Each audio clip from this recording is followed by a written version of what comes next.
Welcome back to Chosen Earth Angel Queen channel, where I'm back with another message.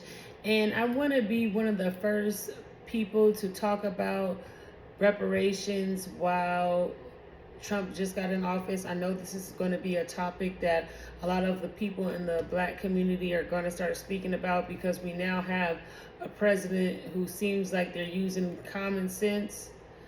Okay, so sooner or later we will get these reparations. I want to talk about why you feel you need reparations. I'm going to tell you why I feel I need reparations, and I want people to comment below why they should get reparations, or people who's haters. The haters can go and say, why not? Well, I want to talk about this.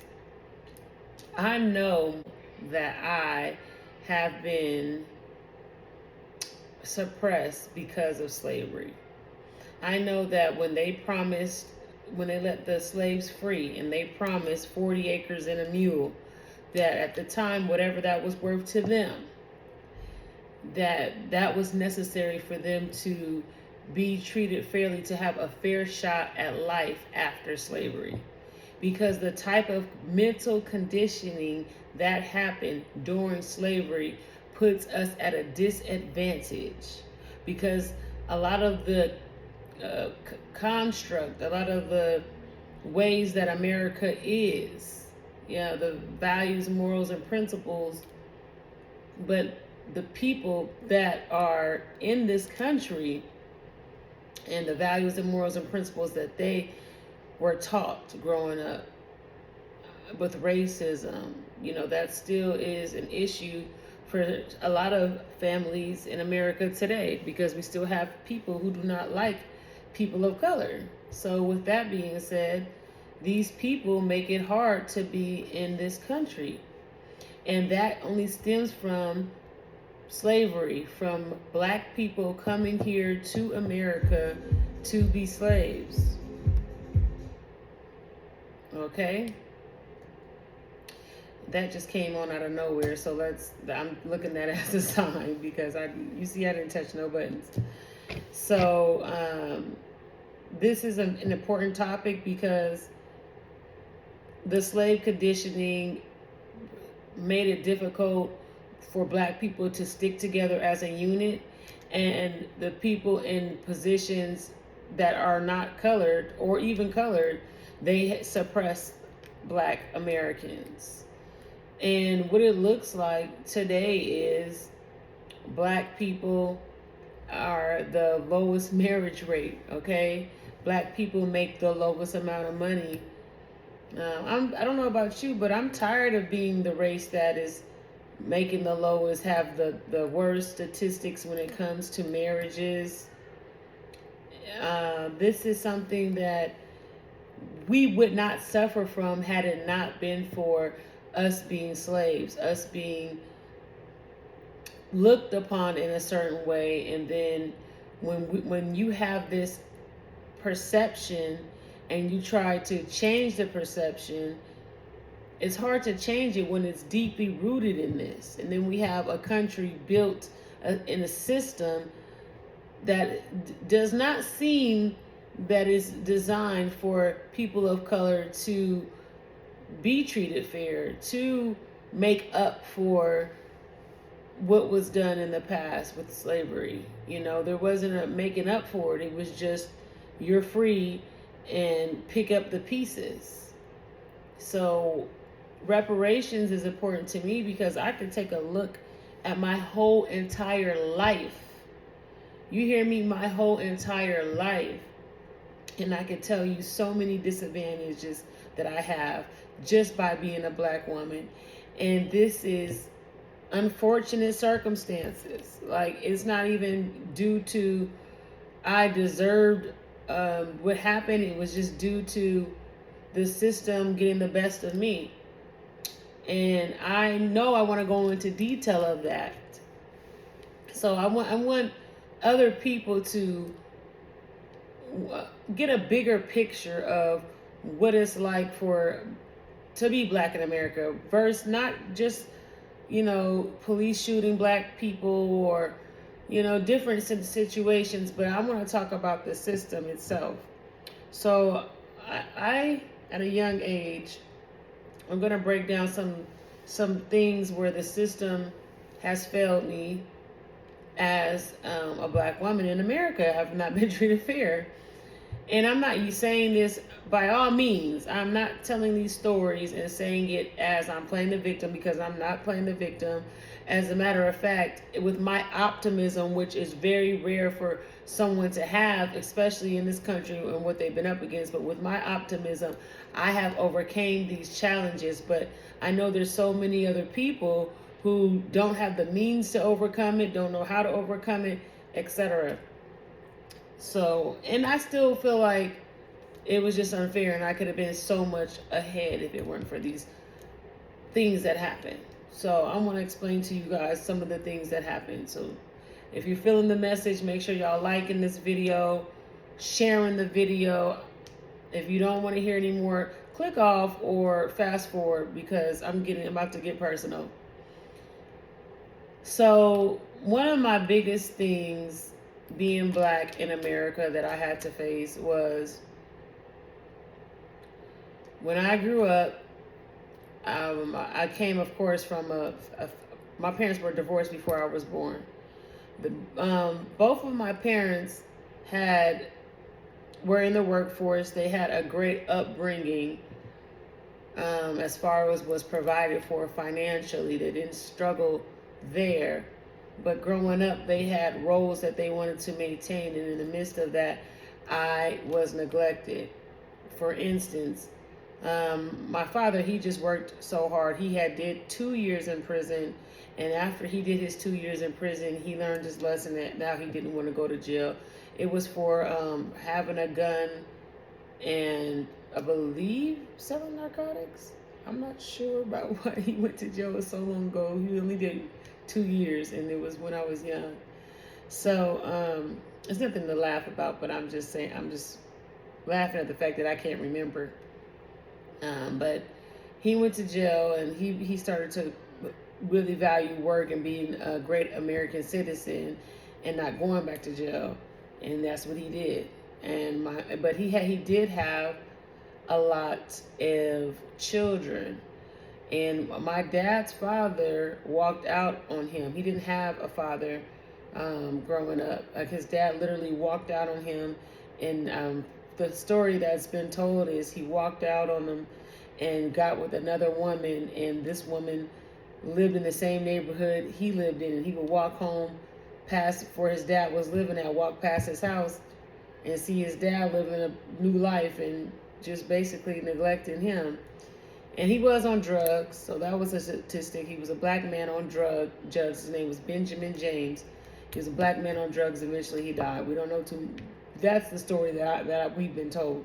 So as far as that, I know that he was married to my grandmother for a period of time. I don't know what. I guess she got tired of him, didn't want to be with him because he was on drugs, and that's how his life ended. It's just, that's from our perspective. I don't know from the other perspectives of how people look at him, but that's just what we know. So my father grew up without a father. So that's just a whole black statistic in itself, because black men don't have fathers. We would have fathers if the system didn't design us to be how we are.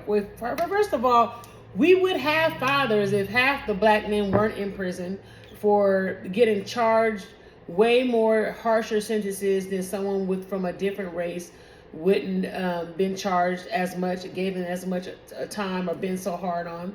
That's one way to look at it. And that was that statistic. And then my mother, she was a teenage pregnancy, and then she went to Job Corps, got her a career, and then when she was 8, she married a pastor. When I was 8, she married a pastor, and she got into this dogmatic system of religion, and there was a lot of neglect there, because in the Christian church, with the Christian faith, the people believe that that's all there is to life, is religion, is preaching every Sunday, choir rehearsal on Saturdays, Bible study on Wednesdays, pastor's appreciation, visiting other churches, Sunday service, Monday or morning service, afternoon service. It was so much church to where she was playing her part as the wife, and she was not really there, supportive emotionally, really physically and mentally. So with that being said, I was a neglected child, and I didn't know growing up how neglected I was. I mean, I just thought that's how parents were. I had to get around other people to figure out that I wasn't loved. But that's a whole nother story. So with that being said, I got into my teenage years and I started to be rebellious. So one time, my mom, she was, I don't know, I was just a hard-headed teen. You know, I had every excuse to be hard-headed because didn't nobody really look out or care about me or anything like that. So I called myself trying to steal her car. So I stole her car, and I'm young. I'm like 16 or 15 or 16. I stand outside of a freaking liquor store. Nobody knows this story, I don't think. I haven't told all these details, but I'm telling y'all the deets. And I'm laughing back at it now, but it was such horrible things. So I'm just trying to make light of the situation because I'm healed from it, and I'm comfortable discussing my real truth. And these are all facts.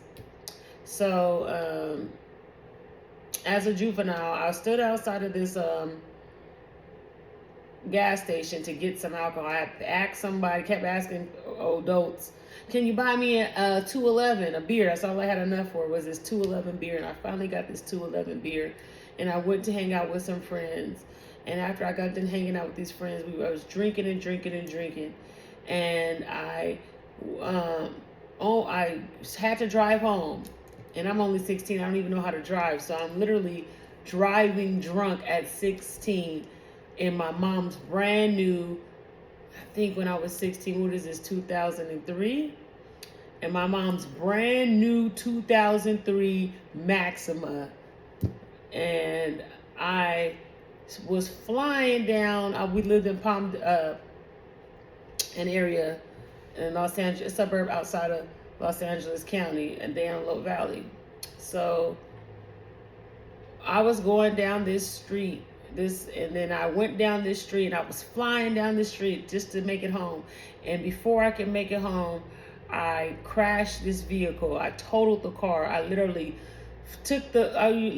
flew off the cliff, and luckily I had my life. I flew off the cliff, and I landed in the desert. And this is my first real life or death experience, but I was so young, I don't think I understood what was going on.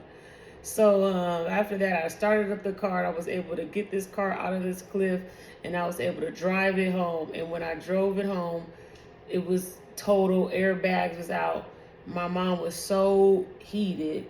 She called the police. When she called the police on me, and I went to jail for stealing her car and totaling it, what came about it next was I wanted to get out of jail, and I was in juvenile hall. And at the time, when I was in juvenile hall, they gave me like a probation. That's what happened. I was on some type of formal probation. And this is as a minor. I'm on probation for taking my mom's car. So after taking her car, I got kicked out the school district. I was not able to return back to the high school that I was going to. I was forced to go into a continuation school because that was the rules in that district. And I'm looking back on it, I think somebody could have fought for me to get back into school, but like I said, my parents did not care. I was living with my mom at the time. She was so busy working and being a pastor's wife. They was like, well, basically my life was over because I didn't have an opportunity to get back into regular high school. So I did time in this continuation school, which the school was horrible. They had metal detectors at the door. You couldn't leave the school. They bring you your lunch to the classroom. They had cameras in all the classrooms, and this school don't even exist. Like they ended up just like demolishing the whole school. Okay, through demolition, like just knocking it all down. But this is what I was going through. So that happened. I said all that to say, so I'm at this school. I'm with some kids like that are just like me, that made some poor choices, that probably had life a little bit worse than I have, because I did have a financially straight background, but it's just that I was such of a nuisance just by, I guess, taking my mom's car. Well, I didn't do nothing really else, but I was compared to some of these other kids at this school. They were gun charges, violent. They had did a lot of time in camps and in juvenile halls and things of that nature. So anyway, I made a couple of friends. To make a long story short, one of the girls that I befriended at the school, we went out one day and we started stealing. We were just stealing things out of the store. So we went to the 99-cent store. I went to the 99-cent store and I stole a lighter and some candy. And when I stole the lighter and the candy, I might have stole like maybe $7 worth of stuff. It was from the 99-cent store. This other girl was with me. She was stealing too, but she was way more, I guess, better at what she do. And I got caught. I got caught at the 99-cent store stealing this stuff. And I tried to run, but this black guy who was at the 99-cent store chased me down, held me down on the ground, and then waited for the police for me to get there, or waited for the police to get there. When the police got there, I was already on probation for taking my mom's car. So immediately after that, I already had violated my probation. But I didn't go to jail right away. I think the cop, he had mercy on me because he seen this white cop. He seen how the black guy had me hemmed up. And it was like the one sheriff in that town that might have had some sympathy for black people, because he was just like, you know what, I'm just going to cite you out and you go to court and you'll figure it out. So I got cited out, and when I went to court, they threw me in jail immediately. They said I had to do time. After that, they were like, listen, since you got caught out with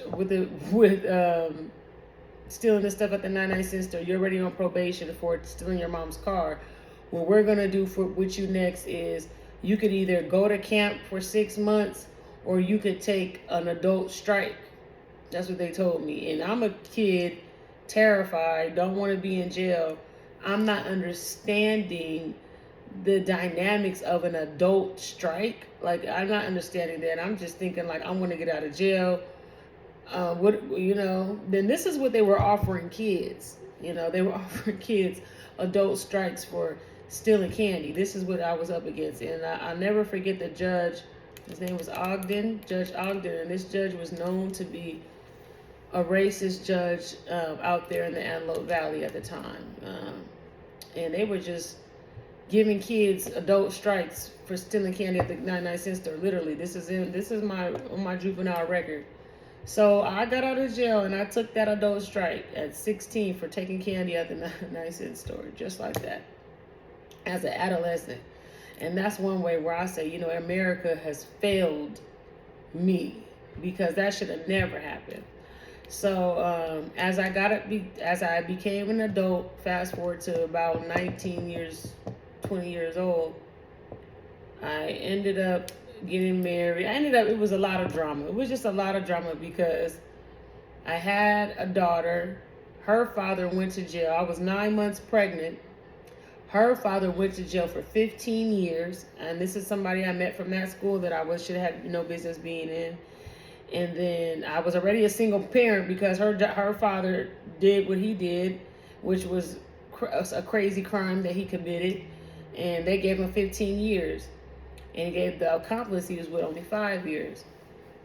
And I knew I was going to be a single parent, and to chop that up, I ended up having another child And I ended up making a mistake. And this is the last time I ever served any time in jail, or did any. This was the last time when I was 20 years old. I ended up going to jail as an adult was because the guy that I was married to influenced me to get back something someone stole from me.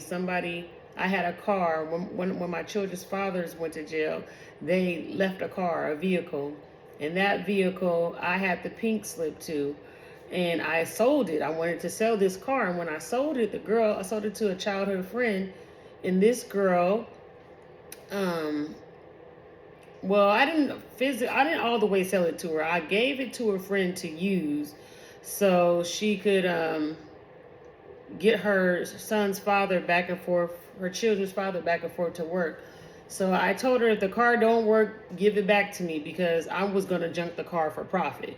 That's what I was going to do. If it wasn't working, I was just going to take what I can and just sell it and get whatever money I could for it through the junkyard. But since this girl said she needed a car and I felt bad, and she was doing my hair at the time, and she was a childhood friend, I wanted to be a good friend. And I was like, listen, you know what? You do my hair and I'm going to let you use this car. And I specifically told her, don't junk the car, etc. The girl ends up forging my signature, junking the car, and then lying about junking the car. And I called the junkyard and they said, oh yeah, she junked the car, she forged the signature, etc. So this girl was pregnant at the time when she did this. And my husband was telling me, oh, we going over there to go get back our stuff. Like, she stole the money, we going to go get the money. So she told me to meet her at Target because she was going to pay me for the car, because she knew that she knew that I knew, not supposedly, but she found out that I knew because I confronted her about it. She said, okay, I'm gonna pay you, meet me at Target. We get to Target, she's pregnant, I can't fight the girl, so she was like, something about coming to her house. She left her wallet at home, we gotta go to her house. So when I go to her house, she gets to trying to act funny and this, that, and the other, and the third. And I couldn't fight her. That would have been my first, at that time. I don't have these types of dramas. Remember, the stuff I'm talking about, this is over 15 years old, or I'm 38. So this is about, at least, because Victory, 17 years old, because my son was 1. So this is about 17 years ago. So, because my son turns 18 this year. My bad, y'all. I gotta try to think of the timeline. So I take it upon myself and to go over there and get this stuff from this girl. She don't want to. I can't fight her. So I took her cell phone and I took her wallet. She had her wallet and she had her cell phone sitting on the coffee table. So I took the cell phone in the wallet. I sure the hell did, because she didn't give me the money, and then she junked this car, and I felt like I was gonna, big mistake by thinking I was gonna take matters in my own hands in the Antelope Valley with them sheriffs. Oh no, I did that. The girl called the police. She said that I robbed her with a gun. The police came to my grandmother's house. I had my own place, but she told them to go to my grandmother's house. The police came to my grandmother's house for that cell phone and her wallet. And it wasn't no money in this girl's wallet. It was just a cell phone and a wallet. And they ended up taking me to jail. I mean, they ended up coming like 10 cars deep, telling everybody to come out the house. Everybody had to put their hands up. They act like I had guns. They act like I was just a fugitive, and they were ready to kill everybody. Okay, it was crazy how they came to my grandmother's house looking for that girl's phone. But I guess she hyped it up, she hyped it up. So they came over there, boom, they put me in the car. They left my kids in the house by themselves, and I did not know how to speak to the police at the time, and I was screaming, hollering, yelling. They hurry up and took me to jail. Boy, if it had been me in the future, I would have not went to jail that day. You know what I mean? But I was so young and dumb, and I just didn't know any better. And I was screaming and hollering at them police. I never spoke to you. I never spoke to an officer like that again, boy. I ain't gonna lie. I might say a little something. If I know I can get away with it, but I ain't gonna scream like that. But out of respect, because I don't like anybody who is bullying me because of their authority. That's when I go. I don't just go off on police officers. You have to give me a reason to. Like, if I feel like I'm being treated unfairly, I'm gonna speak up in a smart way. I ain't gonna be getting pulled over for a ticket and I ain't got my hands up and I ain't doing what I'm supposed to do. It's gotta be like eye-to-eye contact. You know I'm not a threat to you and I'm speaking my mind type of thing. And then the last thing, I would never want a police officer to think I'm a threat to them. That's the last thing. You know what I mean? So, um, what happened was I said all that to say, that's what. So when I went to jail, um, they were trying to give me, they were trying to charge me with robbery. They were trying to charge me with robbery, not petty theft, nothing. The first thing they put me up for was like robbery, 211, all for taking this girl's cell phone and wallet. And then since I had that juvenile strike, they brought that juvenile strike up. They had my bail like at $1 million. They had my bail so damn high, nobody could do nothing for me if they wanted to. And I had to. Then they had my deal tied up with my husband's deal because he tried to help in the situation. He ended up catching a charge. So they had us in jail, and they had me so sky high in jail. And then eventually, I ended up taking a felony. Taking a deal for a felony, and then later on, years passed by where the felony that I had, they had to drop it down to a misdemeanor because they couldn't give people felonies if it was less than $200 worth of what they stole. And the thing, I took a wallet and a whatever phone, the Nextel, it was a cheap little phone. It wasn't even worth $200. It wasn't even, so I made the cut. And eventually, like 7, 8, 9 years later, when the thing was practically almost expunged anyway, they was able to reduce the felony down to a misdemeanor because of that law had passed. So yeah. And when I went to jail as an adult, they brought up that adult strike that I took when I was 16, and they had my bail sky high, like, man, I want to say $1 million. It was ridiculous how high it was. There was no way I was going to get out. And I had by the grace of God, I had a good public defender who was able to get that strike stricken because there was something illegal they were doing with giving these kids strikes for that type of stuff. So I ended up getting out of jail, out of the adult jail, and I never got in trouble, never got nothing on my record, never committed a crime, never did nothing after that. That was the last time. And that was when I was 20, and I'm 38 now. And I'm sharing this story to say that I went through all these different things. So I decided, so I had to take a felony when I got out of jail. Just to get out of jail because of that strike and all that other stuff, or they stricken did all this stuff, whatever they did, they still ended up giving me a felony at the age of 20 years old. And I have 2 kids that I'm raising on my own now. Both fathers are in prison. And I went to school to become a paralegal. And when I went to school to become a paralegal, I graduated with high hopes of being able to find employment. And I remember interning at the courthouse. They didn't want me there. The lady there was so rude and mean.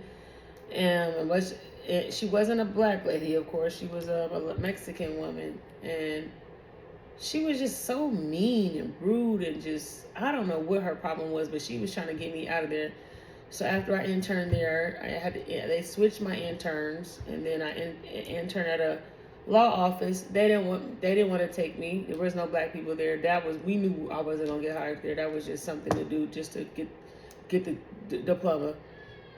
And I tried to get a job everywhere to become a paralegal, but I couldn't get it because of the felony. No one would hire me. I was having so much luck. I was getting interviews. I thought I would be getting these jobs, and they would never hire me. I would pass whatever I needed to pass, get to the interviews. I feel like they see me, a black woman, and we're not going to hire you. And this was several different courthouses I would apply for, et cetera, et cetera. So I couldn't really get hired. So I had to venture off with entrepreneurship, and later on, I used all my skills to get ahead in life. With so much more I want to add to this story. It's so many layers. We're just gonna leave it at that one because I don't want to make this um, video too long. I don't want to make this video too long, but had I would have been a different race, do you think any of these things would have happened? Do you think any of these things would have played a part if I was a different race? That is my question. So you're asking why black people need reparations. If it wasn't for the systematic oppression that started way before I got here, I would have had a better chance at life. I would have had a better chance to doing something with myself. But it was for really unfortunate circumstances with maximum penalties for whatever reasons. And if I would have been a different race, I probably wouldn't have had all those penalties. But one thing's for certain, I always had God by my side and the ancestors working in a spiritual realm. So they gonna give us these reparations one way or the other, because if they don't say yes to them, our ancestors is gonna light their ass up. I know that much. But reparations are so necessary, and I know there's so many people who don't understand why we deserve them, why we need them. And if you just look at your life and you look at some of the situations that you were placed in, and just think about if you were another race, would you have faced the same difficulties? So that is my message on reparations. It is very lengthy. I shared a story. I got more layers to this. I don't know if I want to share it now or later, but I guess I should share it now. So another reason why I feel like we definitely are owed reparations is because this country has set up so many different ways to take generational wealth away from black people, because one, hardly any of us are born into generational wealth. And I'm gonna tell you how a lot of my family members got gypped out of their generational wealth. My grandmother, she owned a hotel. My grandmother and my grandfather, they were married. They owned a hotel, and they got a lot of money from it. And after that, they sold this motel, and then they bought houses. And I know they were making a lot of money. I seen some of their statements. They were making, like, for a business in the 60s and 70s, they were making $1 million a year. So that's what they were bringing in. Now their overhead and all that, I don't know, but we know for a fact that they was bringing in some millions. And they were pretty successful. You would think a successful business in America that can make millions, that the people can retire and have something to leave their family. But they ended up selling their motel to, my granny told me, a Chinese family. And as my grandmother got older, the Social Security, I guess it just wasn't enough to survive off of. After she bought her home, paid for it, had the deed. My grandfather bought his home, paid the deed, had a deed. They separated. So one of my family members lived in Antelope Valley, another lived in Victorville. Those are two, Los Angeles County, San Bernardino County. This is all in California. And as they got older, they got those reverse mortgages. And when they got the reverse mortgages, the way that these people were selling these reverse mortgages to my family and baiting my family into getting these damn reverse mortgages is a shame. I think that is the worst way. They should have never came up with this program, because older people should be getting more with Social Security. No way where an older person should have to work hard, and then the very thing that they work hard for, they have to borrow against, and then they end up leaving this world in debt or with nothing to give to their family. That's just, it's crazy. And they say that, in statistic wise, that black people have more reverse mortgages in America than any other race. So learning about after death, learning about these reverse mortgages that they put on my family's properties. My grandmother had one, my uncle had one, my grandfather had one, etc. So this one particular reverse mortgage, for one, it's just so much going on. Like, I had to literally fight for my family's land. That's what I've been doing recently, is literally picking up the pieces. And it's so hard because when black people die in America, if they don't have a will in place, and they die interstate, that's just a whole mess itself. But even when they do have a trust or a will, if there's other family members holding on to the trust, don't want you to know what's in it, don't want to give you your share, because they come, again, we have this Willie Lynch syndrome in the black community. So this is something that, you could be against your family members. And there were certain things, that inheritances that people were trying to leave me out of, basically. And they had a mentality, well, if I can't get it, nobody can, or if I'm not going to work hard for it, I'd rather let a stranger get this inheritance than the person that's entitled to it. Call me crazy, but this is some of the things. Is because when some people don't value generational wealth. We're not taught to. Some people are not taught it. Some people are not taught to value it. Just like I have a strong relationship with my ancestors. Some people don't even speak to the people who died. Don't even recognize that the ancestors are the ones who paved the way for you to be where you're at today. They don't understand that energy is recycled within you, that the ancestors are, that energy's accessible 24/7 at all times.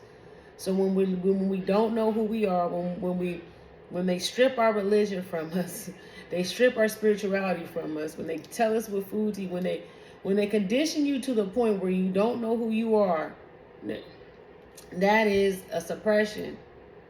So I had to fight for the land because my mom, she didn't want to buy my grandmother's house, so that was a dub. My grandfather's house was sitting. It's just a sitting property for 5 years. His house was just sitting there. Something was wrong, and they kept saying that.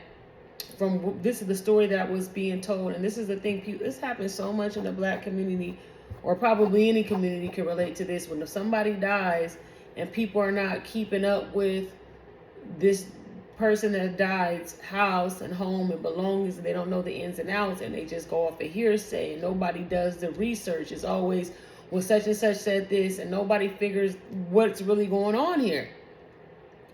And I had to fight for so much land, because my grandmother had land in her will and her trust, I'm sorry, because it's a living trust, and somebody ended up putting their name on the deed that wasn't even in our family to take it from us. Like, and I haven't even seen the trust in years.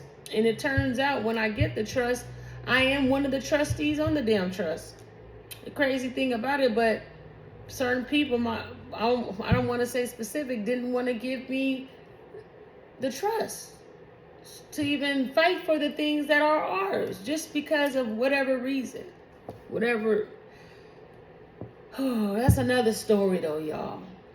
So anyway, for the last 3 years, people don't know this, but for the last 3 years, I've been in and out of probate court and in and out of small claims, gathering all my family's land.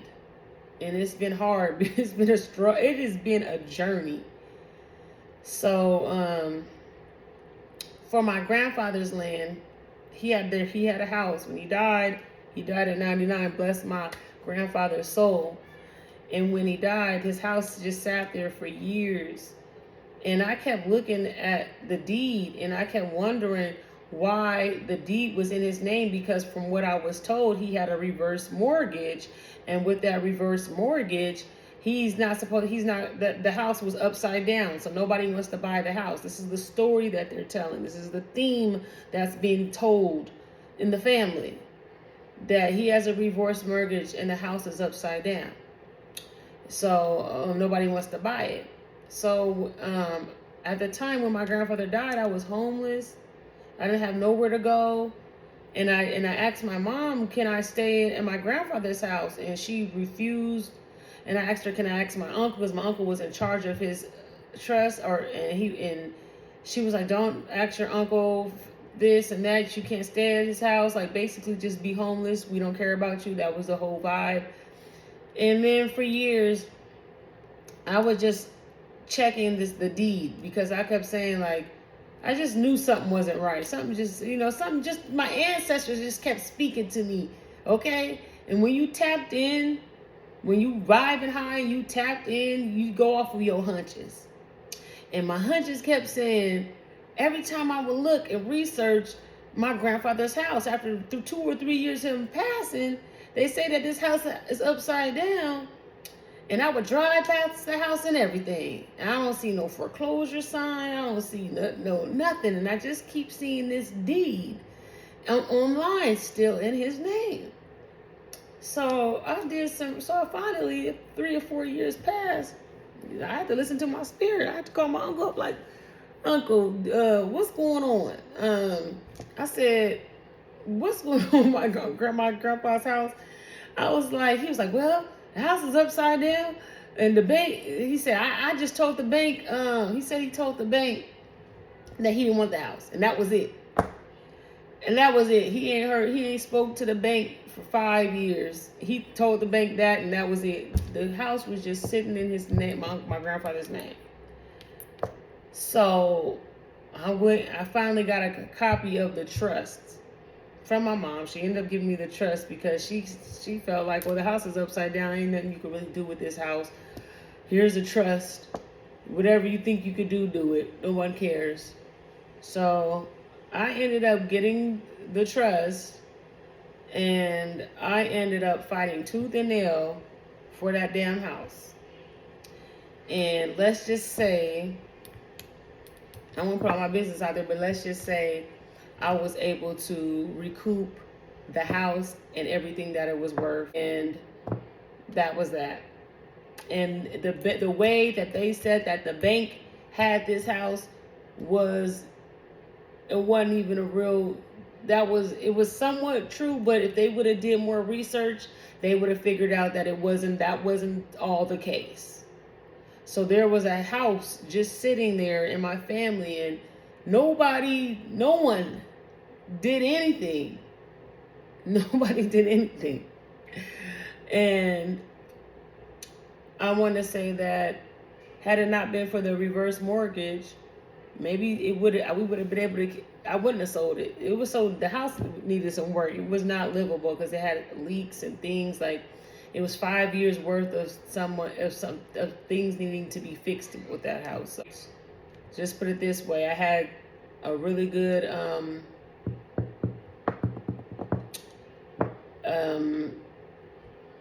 investment. I reaped a really good investment after that. And through that, somebody else died in my family. And it was almost the same mumbo jumbo with the house and all this extra speculations, I'm going to say, but no real facts. And when my uncle died, I asked my mom, I said, well, I want to go to court because he didn't have a trust. I said, I want to go to court and I want to become the trustee. And she was like, no, she tried to talk me out of it. No. Your aunt Mary's giving this going to give this house to somebody. She's giving the house away. And the person that they was trying to get a 99-year-old woman to make a business decision on a house. And she was just going to give up the whole house to someone that wasn't even in our family. And my mom was just going to let her do it. Just like, I don't understand where her mind thinking about it. She was just like, well, just let her do it. She, my mind don't think like that though. So when that happened, I was like, oh, okay. I thought to myself, the ancestors already got in my ear. They already let me know what it's hidden for. I'm like, oh. I went right to, I said, okay, hook up the phone with her. I promised to God I was in LA County. I was filing to become the administrator quickly, okay? Quickly, because I was like, this woman that lost her damn mind talking about let my aunt that's 99 years old give this house to somebody who ain't even in our family? Make it make sense.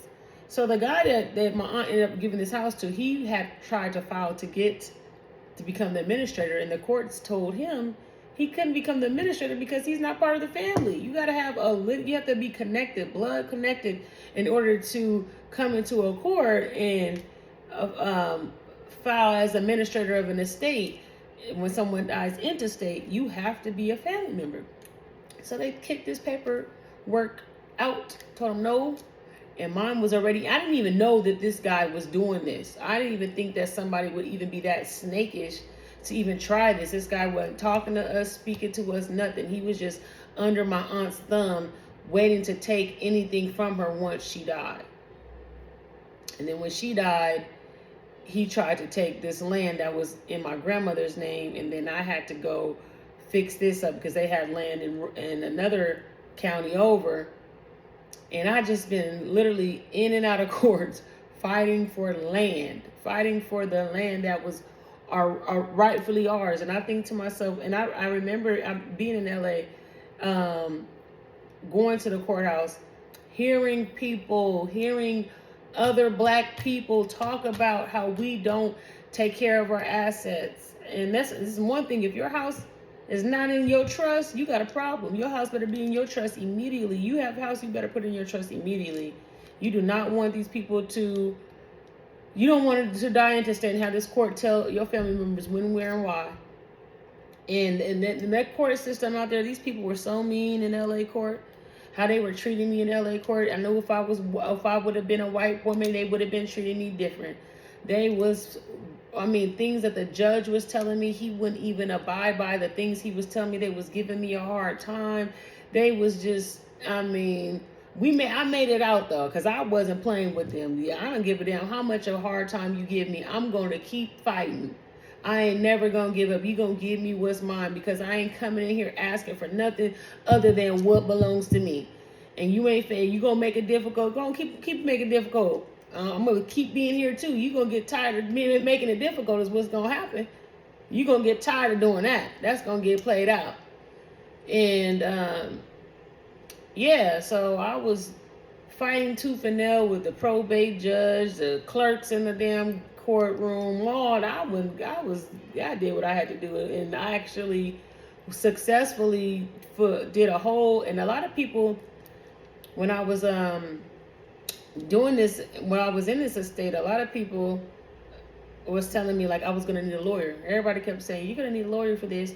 Even when I would call to get advice, you need a lawyer. Everybody kept saying I needed a lawyer, but I ended up doing it all on my own, figuring it all out, using my paralegal skills, and securing his property, securing all of that.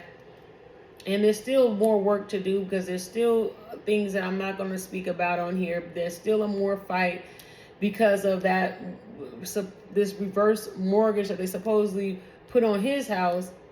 But the way they set my uncle up, it was nothing compared. My granny and my grandfather should never got no damn reverse mortgage. But the one they put on his house, Ray Charles can see that this is some suspicious behavior. Because ain't no way in the world. The way they gave him the paperwork. First of all, my uncle was by himself when he got this damn reverse mortgage.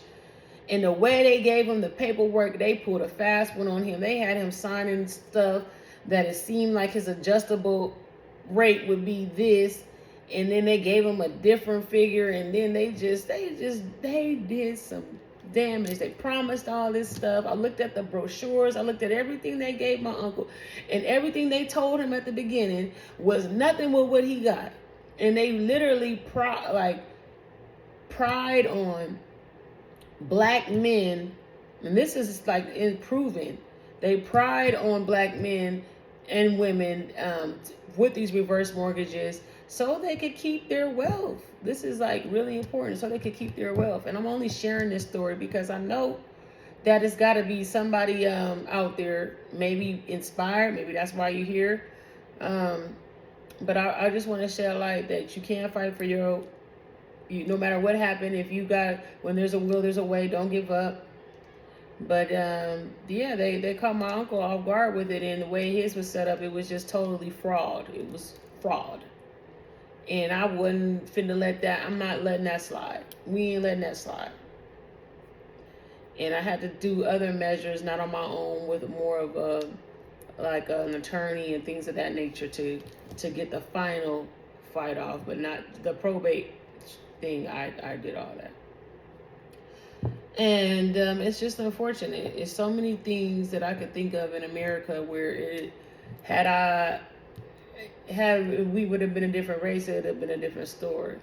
And it's no more of trying to accept things for how they are. I'm not finna just sit up here and say, well, that's how the cookie crumbled. We're black. We're just finna deal with it. Just no Vaseline in the ass. No, I'm not doing that. I'm not doing that. I'm tired of being, like I said, I'm tired of being the race that puts up with the most, that has the lowest marriages. We used to have the highest crime rate, but we knocked that down, thank God, because we starting to wake up. And that's why I know these reparations is about to come through. I know we about to stick together. Unity is the key. And I'm done, y'all. I ain't gonna say too much. I already said too much. I don't know if I'm even upload this video. If I do, that was the ancestors talking through me, because I think I'm gonna have to edit this thing. I'm gonna have to edit it on out. But peace, love, and light. If y'all enjoyed the message, I haven't did a video this long in a long time, and I probably won't do another one in a long time. Make sure that this long, I mean, in a long time. So if y'all feeling the message, make sure that y'all let me know. Let me know your story and why you think we need reparations. I'm just sharing I got so much more. I could go so much more deeper. I'm scratching the surface just to give y'all a gist of some of the challenges that we face in the black community, being a black American. Y'all let me know what y'all. If you need any help with your trust, like as far as being a trustee or as going through probate court and you're in pro per, I can help you with that. Just email me at msjameslegal09@gmail.com, msjameslegal09@gmail.com, and I could give you guys some feedback on how I was able to get rid of some of these reverse mortgages, get into court and get out of court, and successfully without a lawyer, and how I was able to make six figures. I was able to make, I was gonna say over 6 figures. I ain't quite there yet, almost there though. But I was able to make 6 figures just by property that was sitting around in our family that nobody had interest in. And I just do believe that maybe some of these people not having interest in it could have been just God giving them that way to think so I could come in and do what I do. Cause I've been blessed. I've been so blessed. So anyway, that's all the messages that I have for y'all today. If y'all feeling the message, make sure that y'all are liking, sharing, and subscribing. Can't wait to tap back in with y'all again. Bye.